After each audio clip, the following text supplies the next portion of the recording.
ಏನು ಬಿಜೆಪಿಯ ಸ್ನೇಹಿತರುಗಳು ಪಾದಯಾತ್ರೆ ಮಾಡ್ತೀವಿ ಅಂತ ಹೇಳಿ ಹೊರಟಿದ್ದಾರೆ. ಮಂಡ್ಯದವರು ನೀವು ಮಾಡಿದ್ದೀರಿ, ಚಡ್ಡಿ ಮೆರವಣಿಗೆ ಮಾಡಿದ್ದೀರಿ. ಹಿಂದೆ ನೆನಪಿದ್ಯಾ? ಹಿಂದೆ ಚಡ್ಡಿ ಮೆರವಣಿಗೆ ಆಗಿತ್ತು. ಎಸ್.ಎಂ. ಕೃಷ್ಣರವರು ಪಾದಯಾತ್ರೆ ಮಾಡಿದ್ರು ಕಾವೇರಿಗೋಸ್ಕರ. ನಾವು ಪಾದಯಾತ್ರೆ ಮಾಡಿದ್ದು ಮೇಕೆದಾಟಿಗೋಸ್ಕರ. ಮೇಕೆದಾಟು ಯಾರಿಗೋಸ್ಕರ? ನಿಮ್ಗೋಸ್ಕರ ಮೇಕೆದಾಟು. ಇವತ್ತು ಭಾರತ್ ಜೋಡೋ ಯಾತ್ರೆ ಮಾಡಿದ್ರು ಅಂತ ಹೇಳಿ ನಮ್ಮ ಸ್ನೇಹಿತರೆಲ್ಲ ತಿಳಿಸಿದ್ರು. ಈಗ ಕಾವೇರಿ ನೀರಿಗೋಸ್ಕರ ಈಗ ಅವ್ರಿಗೆ 177 TMC ನೀರು ಬಿಡಬೇಕು ಅಂತ ಹೇಳಿ ಸುಪ್ರೀಂ ಕೋರ್ಟ್ ಆದೇಶ ಕೊಟ್ಟಿದೆ.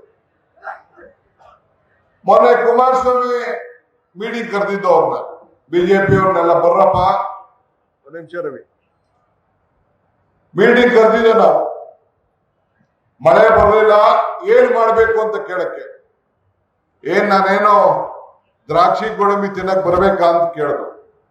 ಇರ್ಲಿ ಪಾಪ, ಟೈಮ್ ಇರ್ಲಿಲ್ಲ ಅವ್ರಿಗೆ. ಪಾಂಡವಪುರದಲ್ಲ ಎಲ್ಲೋ ಬಾಂಡ್ ಊಟ ಇತ್ತು, ಅದು ಇಂಪಾರ್ಟೆಂಟ್ ಇತ್ತು. ನಿಮ್ ಕಾವೇರಿ ನೀರು ಇಂಪಾರ್ಟೆಂಟ್ ಇರ್ಲಿಲ್ಲ.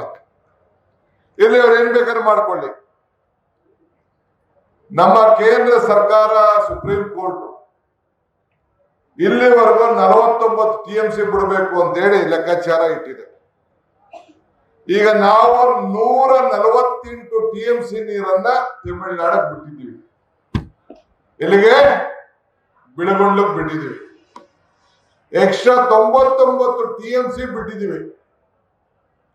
ಈಗಾಗಲೇ 64 TMC ಸಮುದ್ರಕ್ಕೆ ಹೋಗಿದೆ.